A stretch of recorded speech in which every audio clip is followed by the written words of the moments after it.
Peuple d'Afrique, peuple de Côte d'Ivoire, citoyen du monde. Donc, camarades, on va répondre ici à Madame Cheikh Diko, Aminata Cheikh Diko, depuis les Nations Unies, qui est allée fustiger son propre pays, qui est allée livrer son propre pays à l'ennemi, aux Nations Unies, au grand jour.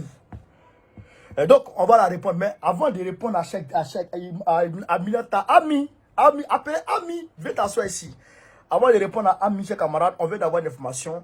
Oh, le Dramanistanais Alassane Dramane Ouattara a accepté. Frère, il dit les Kodjou qui sont au Burkina Faso là.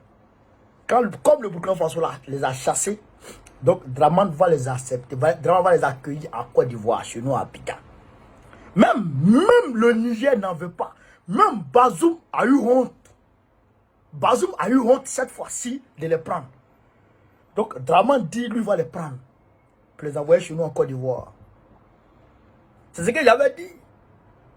Mais nous avions appris dans la foulée que le Niger, ils allaient partir au Niger. Ben, le Niger était l'espace le plus approprié. Donc maintenant, ils vont partir en Côte d'Ivoire. Entre-temps, il y a eu du terrorisme. Le terrorisme a frappé la Côte d'Ivoire hier. Il y a 2 gendarmes qui sont tombés, qui ont été touchés hier avec des calibres 12. On les a frappés avec des calibres 12 hier. Ouais, 2 gendarmes. Donc, très rapidement, on va vous donner ces informations avant de continuer avec Diko. Avec Diko. Diko, Aminata, Ami, Ami, calme, Ami. Dites à Ami de venir s'asseoir ici. On va répondre à Ami. Pas à pas. Je vous demande de partager au maximum cette vidéo. Je ne veux pas les directs parce que en réalité, ils ont bloqué ce côté-là. Ils ont bloqué sur ma page. Quand je fais direct, ça bouge pas, tu vois. Ça bouge pas, tu vois. Donc, il faut souvent éviter les difficultés. Donc, on va très rapidement aller ici. Voilà. On va aller vous montrer ce qui s'est passé en Côte d'Ivoire. Voilà. Donc, ils ont été frappés avec calibre 12. Calibre 12 est dans la limite. Vous voyez ça? 2 militaires blessés par balle par des individus non identifiés à Mbengue. Mbengue, c'est dans le nord de la Côte d'Ivoire. Mbengue, c'est entre Bundiali et, je crois, Bundiali et Tengrela. Entre Bundiali et Tengrela, vers la frontière. Bengue est plus proche de la frontière du Mali que la frontière du Burkina Faso. Bengue. J'ai Bengue dans ma tête ici. Quand tu quittes Bon, tu traces, tu vas vers Tengrela. Tu quittes Bundiali, tu vas vers Tengrela, tu croises Bengue. Bengue, c'est là-bas. Bengue, c'est là-bas. Hein. Bengue. Donc, il y a 2 policiers qui ont pris, 2 militaires qui ont pris balle. Grain dans leur corps. Je dirais avant-hier, le 26. Ce jeudi 26 premier mois 2023 à 6 heures, des faits subventionnés survenus sur une piste villageoise reliant Tongon, village, au poste de surveillance de la mine d'or Tongon. La mine d'or de Tongon. Voilà. Tongon SA, sous-préfecture de Mbengue. Voilà. Régulièrement désigné et en partance pour effectuer la relève sur un poste d'observation, 2 militaires de la gendarmerie à motocyclette ont essuyé des coups de feu perpétrés par des individus non identifiés embusqués dans la broussaille. Individus armés non identifiés, ANI, c'est ça qu'on appelle terroriste. Ils ont bon. Voilà ça. Bon, ça, je ne vais pas vous montrer beaucoup, mais je vais vous montrer la gendarmerie. Parce que quand tu montres tout, Facebook nous emmerde. Je vais vous montrer un peu. Ouais, les voici ici, ils sont dans les broussailles, ils sont en train de chercher les gens là. Voici la gendarmerie, voici le trait de Côte d'Ivoire, la gendarmerie de Côte d'Ivoire. Ils sont en train de chercher les gens là. Voici Côte d'Ivoire. Vous voyez? Donc, c'est que ces mines d'or là même que les gens sont en train de guetter, les terroristes là. Ces mines d'or de Tongon là, ils sont en train. Alors que Tongon là, de toute façon, ça rapporte Regardez.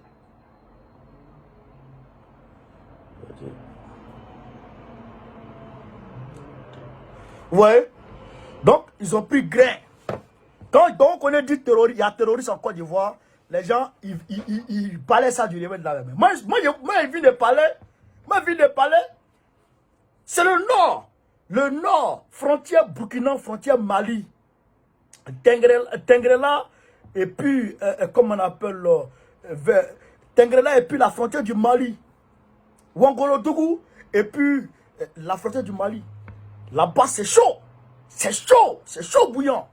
Quand ça touche les populations, rarement on s'en rend compte. Alors que l'année dernière, il y a des jeunes qui ont été enlevés par ces terroristes-là. Comprenez? Mais tout ça, les médias occidentaux ne vont jamais parler de ça. Les médias ivoiriens, pro-RDF, ne vont jamais parler de ça. Parce qu'on lui a dit de ne pas parler. Et bien quand on n'en parle pas, ça va. Comprenez? C'est ça qu'il a arrêté. Mais le terrorisme gangrène la Côte d'Ivoire déjà. Mais on va y arriver, on va y arriver. On va y arriver. Je vous demande de partager au maximum la vidéo, chers camarades.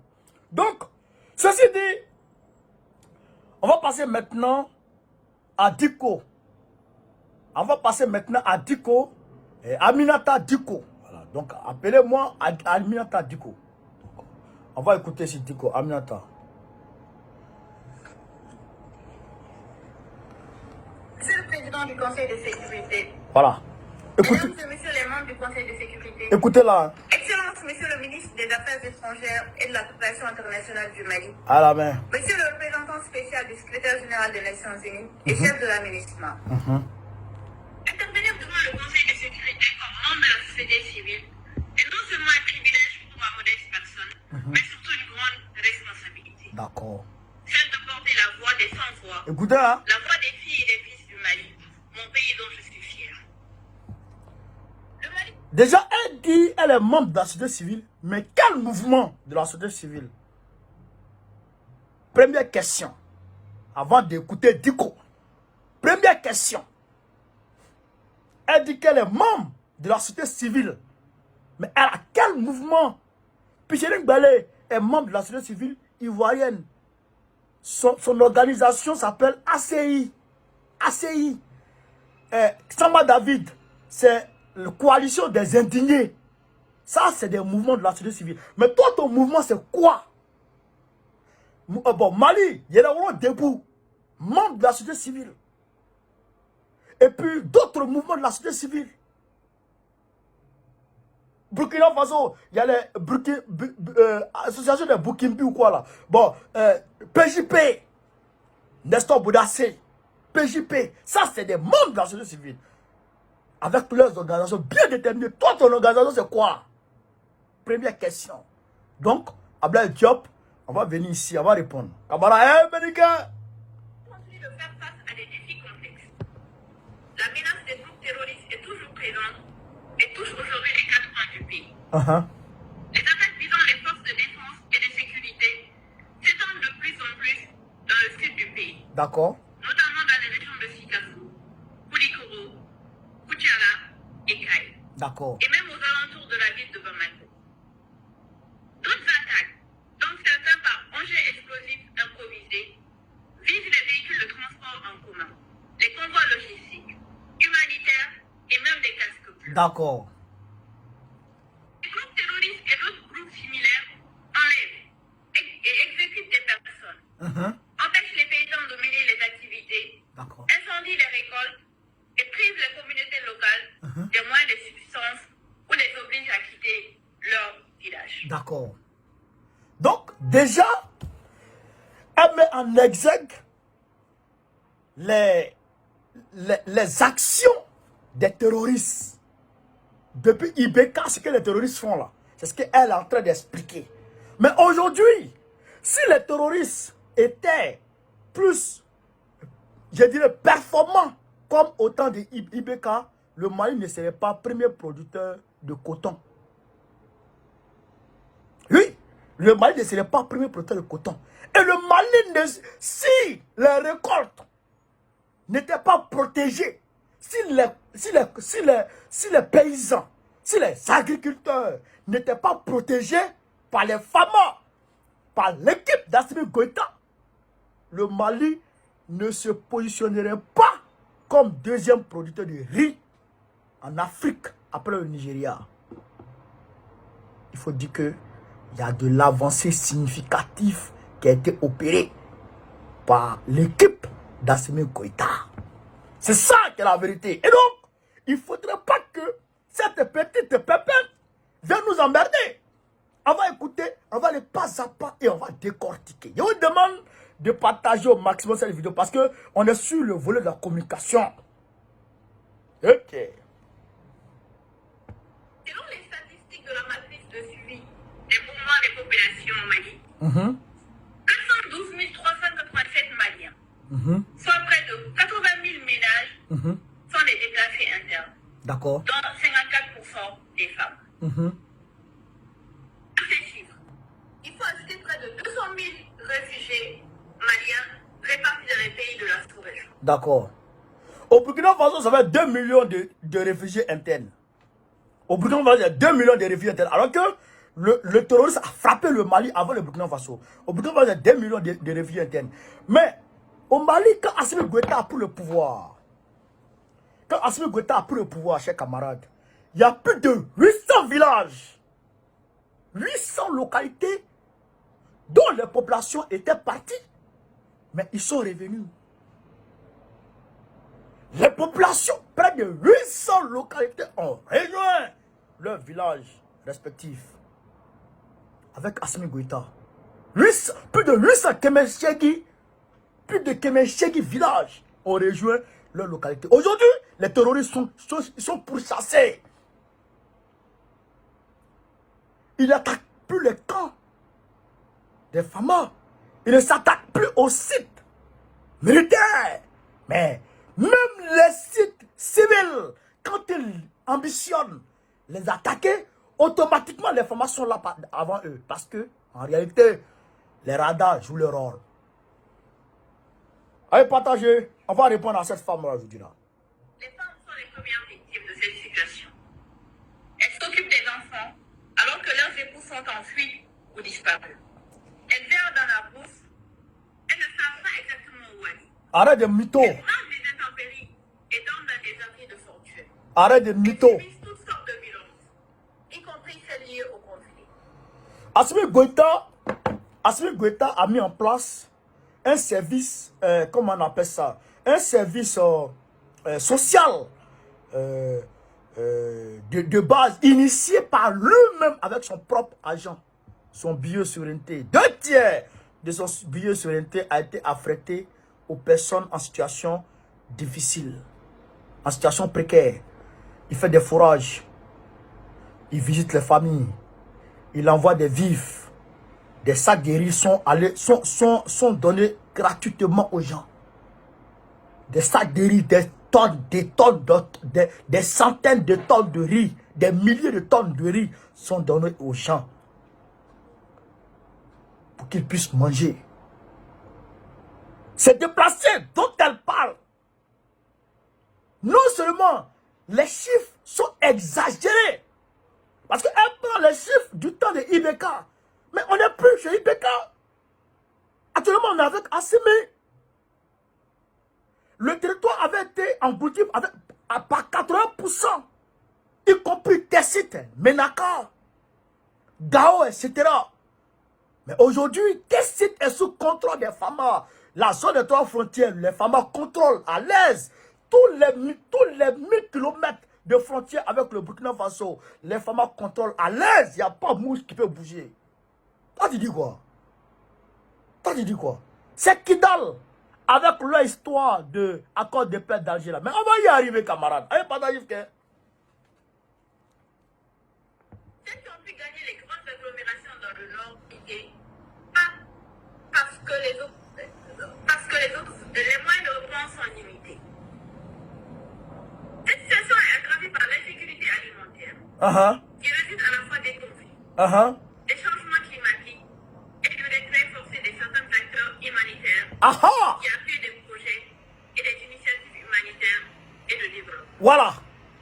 Hop, elle est arrivée maintenant. Elle dit, Assimi Goïta a demandé aux ONG, non, aux organisations humanitaires de dégager.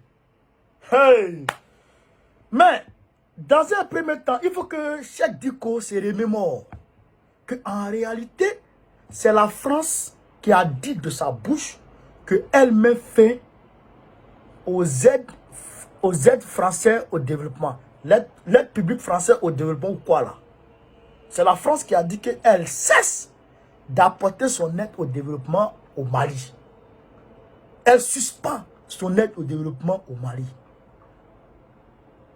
Mais, par mesure de réciprocité, mais la femme, elle a pas dit ça. Hein? Il faut qu'on explique les choses. Par mesure de réciprocité,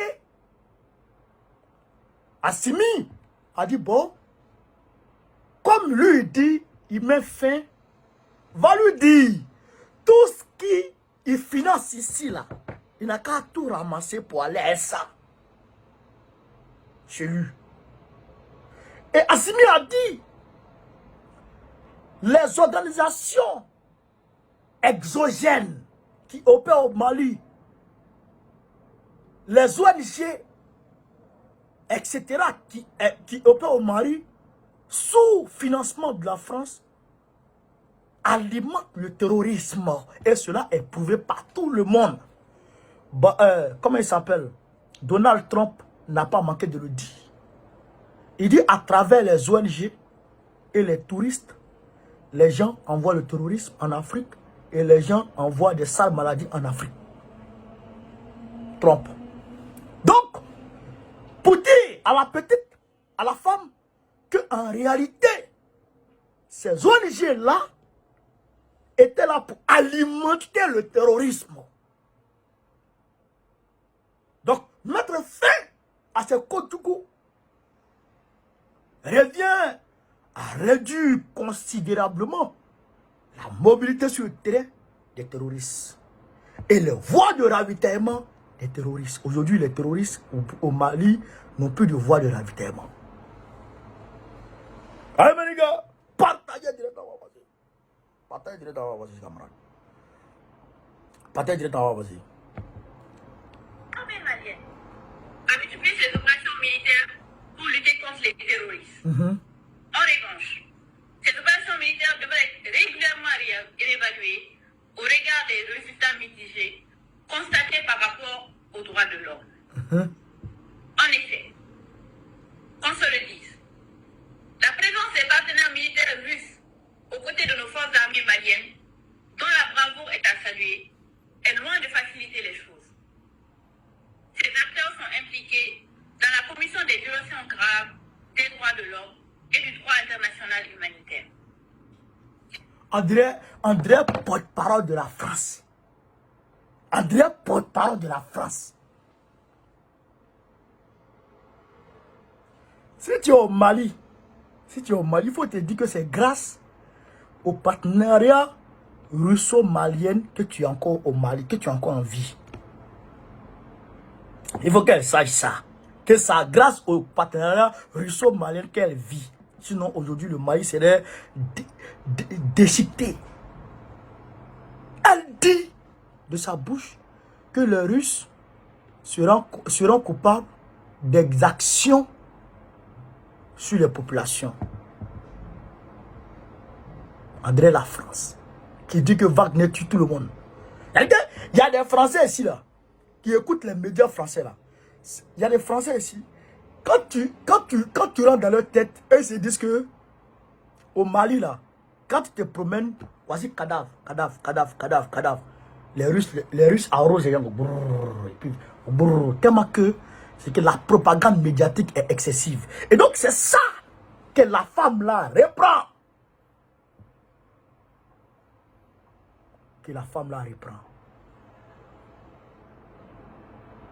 Frère, porte-parole de la France direct.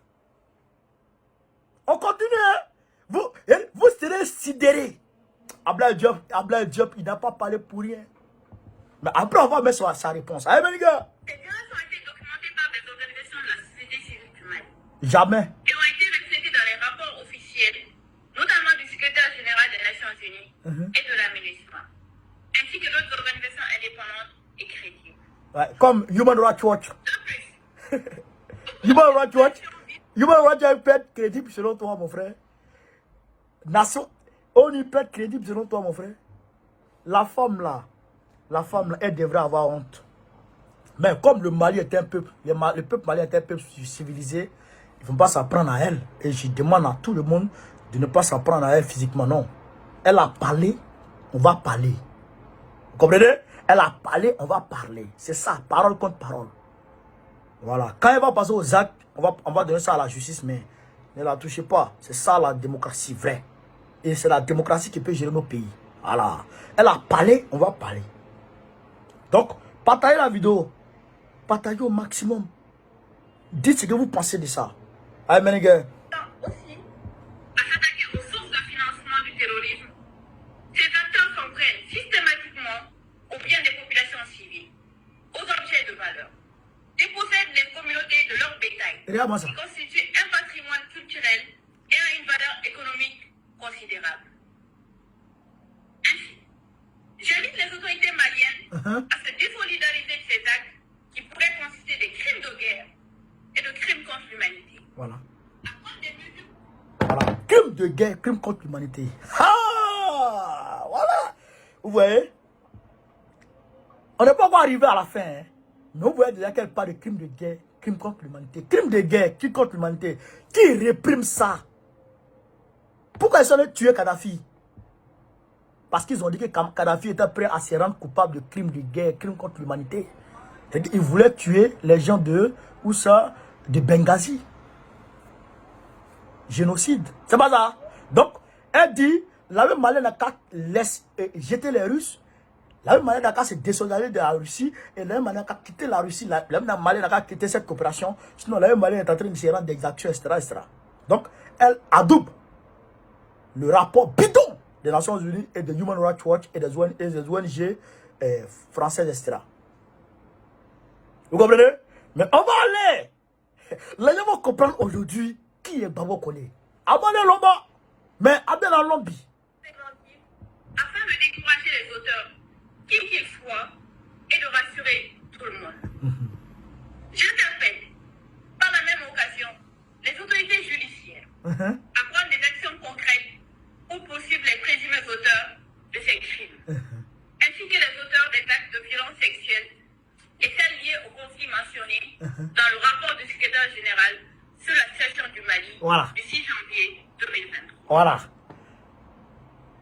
L'armée malienne, c'est davantage... Les Russes, ils violent les femmes. Hein. Violation sexuelle. Américain. Pour une meilleure transparence, il est souhaitable que les autorités rassurent les Maliens sur les dépenses actuelles, sur les acquisitions d'équipements militaires importants qui permettent de moderniser notre armée et de la rendre professionnelle, et qu'elles prennent en compte la nécessité de l'équilibre dans la répartition du budget national par rapport aux autres secteurs essentiels, notamment l'éducation et la santé. Voilà. Donc, oh madame Digo, Okichi, il t'a envoyé. Nous on est là. On est là pour te répondre. Diop même n'a qu'à s'asseoir. Diop n'a qu'à s'asseoir de côté. On va gérer ça propre. Elle dit que l'armée malienne, le gouvernement malien paye trop d'armement. Donc, il consacre presque tout le budget à l'armement. Donc, le gouvernement n'a qu'à répartir le budget de façon équitable à construire des hôpitaux, des écoles, etc. Mais je pense que André, tu es aveugle ou tu fais exprès. La Chine, grâce au partenariat sino-malien, la Chine a construit une université de taille. La plus grosse université que la Chine ait construite en Afrique, c'est au Mali. Grâce au partenariat sino-malien. La plus grande université. Frère, la plus grande université. Ça, c'est sous Assimi Goïta. Les bâtiments ont été livrés. Tout est propre. Les laboratoires de taille. Tout a été construit. Tout récemment, des hôpitaux publics et et militaires ont été construits encore tout récemment là. L'inauguration a été faite par Sadio Camara. D'autres travaux sont en cours. Tu es malien ou bien tu es venu d'où ça? Ou bien tu n'écoutes pas les informations qu'on te donne. À côté de ça, il y a une base militaire qui est en train d'être construite à tes sites, y compris un centre de santé dedans. À tes sites dans le nord là-bas. Vous comprenez? Les actions humanitaires sont en cours. Les vastes actions humanitaires.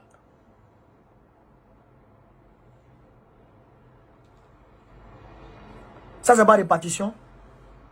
Mais, il faut que chacun comprenne. Quand un pays est en guerre, on ne peut pas parler de développement. On ne peut pas parler de paix.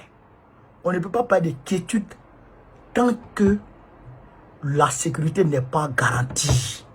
Tant qu'on n'a pas gagné cette guerre. C'est une guerre hybride. Une guerre par procuration qui est engagée contre le Mali. Il faut la gagner. Donc il faut se donner les moyens pour la gagner.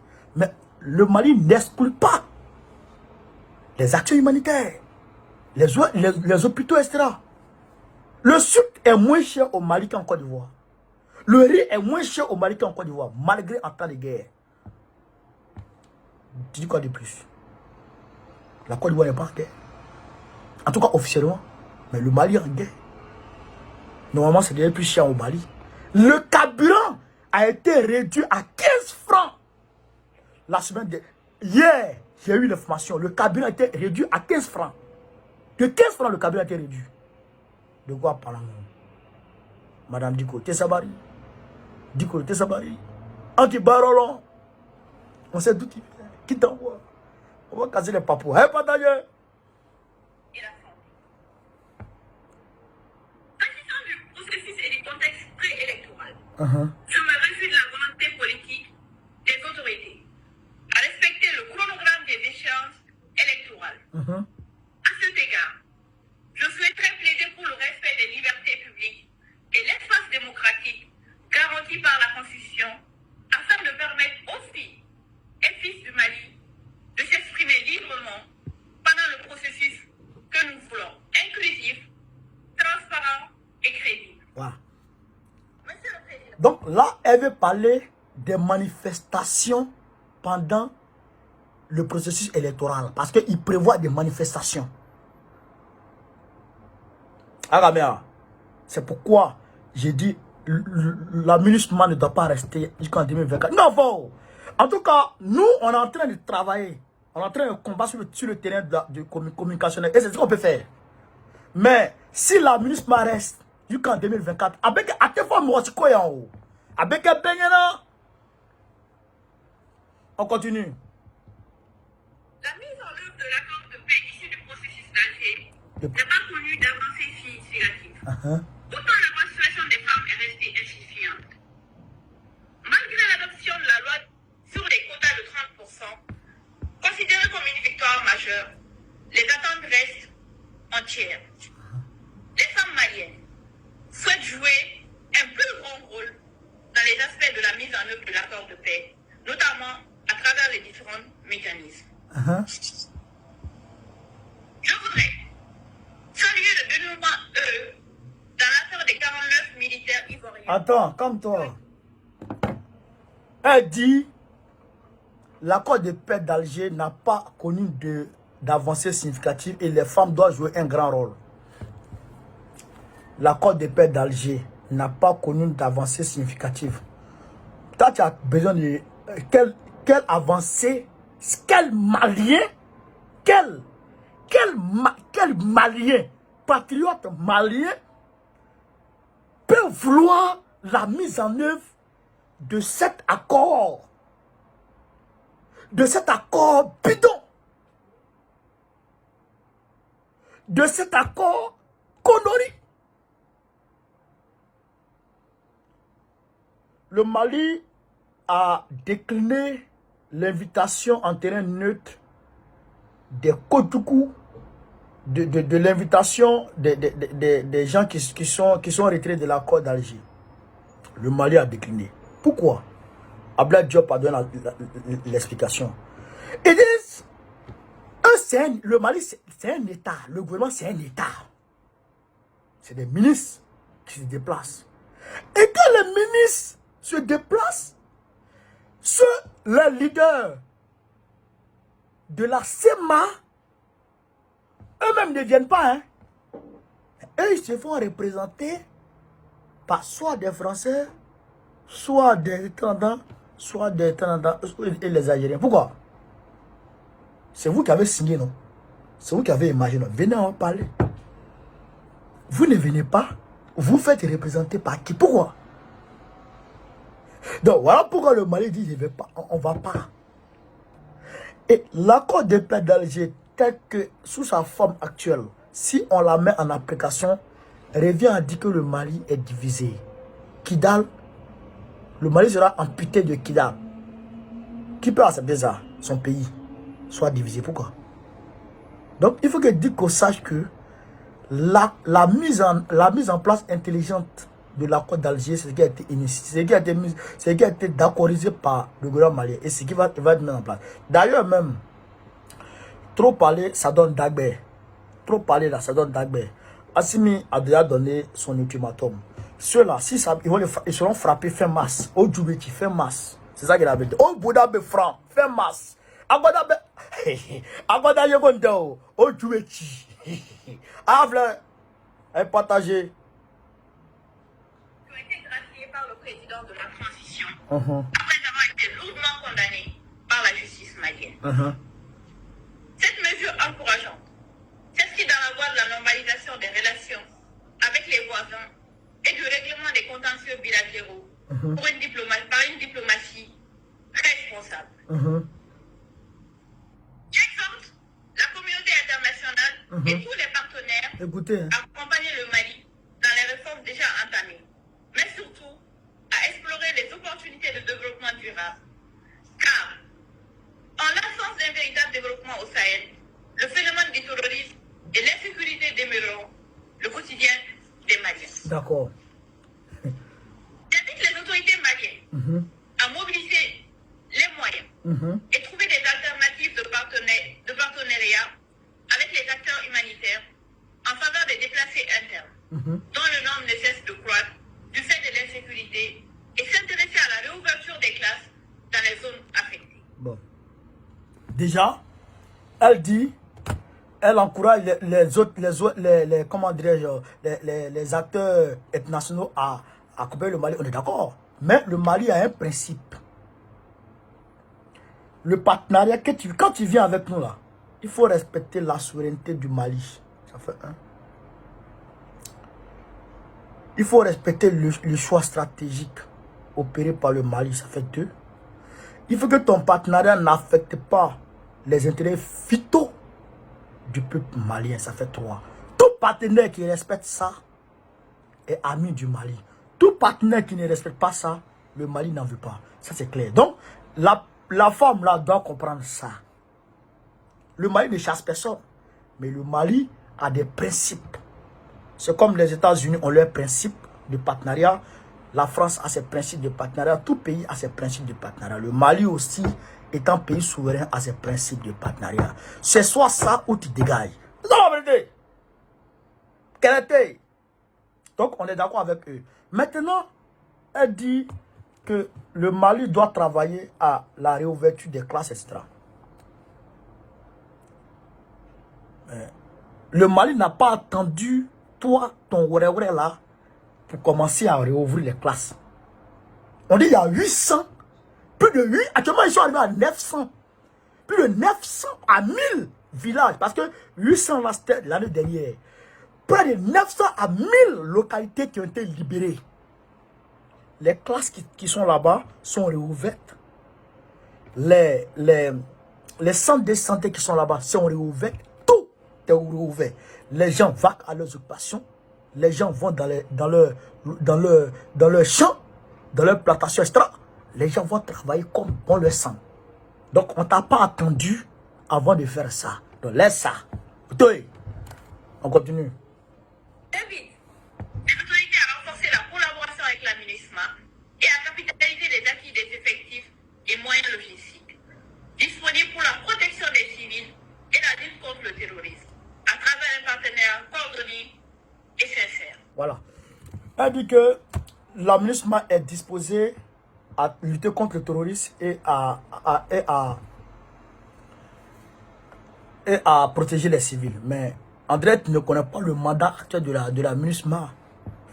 Si tu connaissais le mandat actuel de la MINUSMA, tu n'aurais pas dit ça. Même Antonio Guterres, lui-même, il a dit qu'il a besoin de moyens plus robustes pour lutter contre le terrorisme. Parce qu'ils sont là comme force d'interposition. Ils disent qu'ils sont là pour maintenir la paix. Antonio Guterres lui-même l'a dit. Il dit on est là pour maintenir la paix. Mais s'il n'y a pas de paix, qu'est-ce qu'on doit maintenir? Antonio Guterres lui-même a posé cette question. Donc, ils ne sont pas là pour lutter contre le terrorisme, mais ils sont là pour maintenir la paix, pour servir de force d'interposition entre les signataires de l'accord d'Alger, les rebelles, et la partie loyaliste, avec la partie gouvernementale. C'est ça. C'est pour ça qu'ils sont là.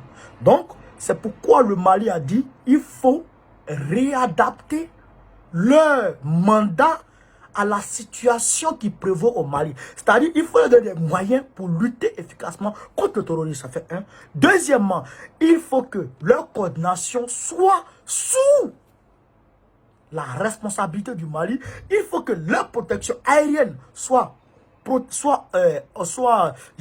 confiée au Mali, parce que le Mali a les moyens adéquats pour protéger l'espace aérien du Mali. Et il y a un mécanisme qui a été mis en place. Quand ils veulent bouger, quand ils doivent bouger pour aller là ou là, il faut que le Mali leur donne son aval. C'est ça qu'ils appellent le statu quo. Et ce statu quo là, la France a demandé à ce que ce statu quo soit levé. Comment dirais-je, les États-Unis ont demandé à ce que ce statu quo soit levé. Et tous les pays qui sont derrière les États-Unis ont demandé à ce que ce statu quo soit levé. Mais le Brésil n'a pas parlé de ça. La Chine n'a pas parlé de ça. La Russie n'a pas parlé de ça. Donc, nous, on maintient le statu quo à l'ICINI. Donc, c'est à la MINUSMA de réadapter. C'est à la MINUSMA de réadapter son mandat au mécanisme qui a été mis en place par les Mali. Parce que nul ne peut aimer le Mali qui lui-même. Nul ne peut aimer le Mali plus que les Maliens. C'est ça qui est la réalité. Donc, ce que le Mali te dit de faire, fais ça. C'est soit ça où tu dégages. Et ils vont partir. Ils vont partir. Juin, il ne faut pas venir les trouver là. Juin là, ça ne sera pas renouvelé. Hein. En juin là, le accord là, ça ne sera pas renouvelé. Hein. Si c'est renouvelé, moi j'arrête de soutenir en même temps Assimi Goïta. Si c'est renouvelé, moi je m'en vais direct. La honte là, je ne vais pas voir ça. Si c'est renouvelé là, en juin là, la honte là, je ne vais pas voir ça de mes yeux. On est en janvier, bon, il y a février, mars, avril, mai, juin. On a 5 mois pour les dégager. 5 mois. Donc déjà, il faut arrêter de trop parler et puis passer à l'acte. Attends, mais t'es bon. Jamais les voici au Congo. Oh, on m'énerve. Enfin, j'invite les autorités à assurer une protection plus équitable de toutes les communautés et condamner publiquement toute instrumentalisation ou stigmatisation sur l'appartenance ethnique et renforcer le dialogue avec les communautés affectées pour apaiser les tensions et les conflits existants. Je vous remercie. Attends. L'appartenance ethnique. Écoutez la dernière partie là, frère. C'est là que vous allez comprendre pourquoi c'est elle. Écoutez. Enfin, j'invite les autorités à assurer une protection plus équitable de toutes les communautés et condamner publiquement toute instrumentalisation ou stigmatisation sur l'appartenance ethnique et renforcer le dialogue avec les communautés affectées pour apaiser les tensions et les conflits existants. Toute stigmatisation des communautés affectées, les conflits communautaires existants, ça ne vous dit rien? Ça ne vous dit rien? Ambalo et puis Macron en Guinée équatoriale, ils ont parlé de quoi? Conflit communautaire. Conflit communautaire. C'est pourquoi Diko est venu. Diko c'est quoi au Mali? Diko c'est Peul. Ils ont dit quoi? Macron et puis en ballon on dit quoi? Les Peuls sont stigmatisés. Les Peuls sont stigmatisés. Les Peuls sont génocidés, etc. Donc on envoie une Peul venir parler au nom des Peuls. Faire croire aux gens que les Peuls sont maltraités au Mali. Et donc, vous allez comprendre qu'à Gorkoni dit, Imam Diko, faut arrêter. Imam Diko, faut arrêter. C'est ça là que je vise. Vous avez compris? Et donc, tout ça est mis en place. Tout ça est, c'est-à-dire que, je dirais, est concocté, est mélangé. Tous ces ingrédients sont mélangés pour attendre 2024. Ça a pété beau. En 2024, si la ministre m'arrête, ma voilà, attends maintenant. Si la ministre m'arrête en 2024, on va quitter le Mali, c'est fini. Angata, c'est fini. Quand on parle, il faut que les gens écoutent. Je vous remercie. C'est pourquoi ils ont choisi une Diko. Est-ce qu'elle s'appelle réellement Aminata Diko? On ne sait pas. Mais ils ont choisi Diko. Refléter les Peuls. Vous avez compris? C'est ça la vérité, camarades d'Afrique. On va écouter maintenant Diop. Et vous allez comprendre que Diop aborde le même sujet que moi. Écoutez Diop. Vous me permettez, avant de terminer, c'est avec une grande surprise que ma délégation a découverte la présence d'une déléguée malienne à cette réunion. Écoutez. Je dois dire que nous n'en avons pas été informés. D'accord. Nous ne connaissons pas cette personne. D'accord. Nous ne connaissons pas l'organisation qu'elle représente, au nom de qui elle s'exprime devant votre conseil. Et naturellement, nous doutons de la représentativité et de la crédibilité de cette personne devant cette auguste assemblée. Monsieur le Président, il est important que les membres du conseil eux-mêmes se remémorent qu'il est important de se rappeler que l'instrumentalisation de la société civile pour des agendas cachés ne sert pas la cause de la société civile. D'accord. L'invitation de cette personne aux autorités maliennes pour que nous puissions travailler à protéger toutes les communautés, si c'était nécessaire de le rappeler. Le Mali est un pays ancien et de tradition multiséculaire, un pays multiethnique, une mosaïque de population. Il a rappelé communauté. Donc, il dit l'invitation de cette personne aux autorités maliennes à protéger toutes les communautés n'est pas nécessaire. Parce que le Mali travaille ensemble. Mais pourquoi Ablaye Diop a ciblé ce côté-là seulement? Parce que il s'est dit, il n'a pas d'agenda caché. Et puis il dit communauté. Automatiquement, il s'est remémoré les propos de Macron et puis Ambalo. Ambalo même c'est quoi? Ambalo c'est Peul. Ambalo lui-même c'est Peul. Alors que les Peuls sont au front en train de combattre les terroristes. Les Peuls sont chefs de division de l'armée malienne en train de combattre les terroristes. Les Peuls sont dans le gouvernement en train de défendre la patrie. Les gens veulent toujours stigmatiser. Et ça ne passera pas. Parce que Assimi Goïta lui-même, sa femme est Peul. Fait.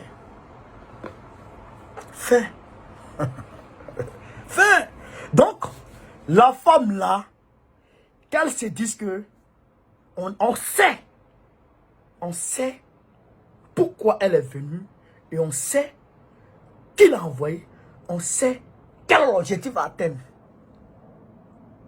Et on l'a dévancé depuis très longtemps parce que c'est des gens qui sont assis et ils ont du cerveau dans leur ils ont du cerveau dans leur tête et ils réfléchissent. Donc, Madame Aminata Diko, Aminata Cheikh Diko, mets-toi de côté. Nous on avance. Mais ce qu'il dit à Assimi Goïta et son équipe. Weber, moi je vous dis la vérité. Moi je vous dis la vérité. La ministre ne doit pas rester en juin. En juin, l'accord ne doit plus être renouvelé. Si c'est renouvelé, c'est une catastrophe pour le Mali. Et vous-même, vous connaissez la Côte d'Ivoire. Vous connaissez le cas de la Côte d'Ivoire. C'est ça qu'elle avait. Donc, camarades, on se prend après pour une autre vidéo. Merci.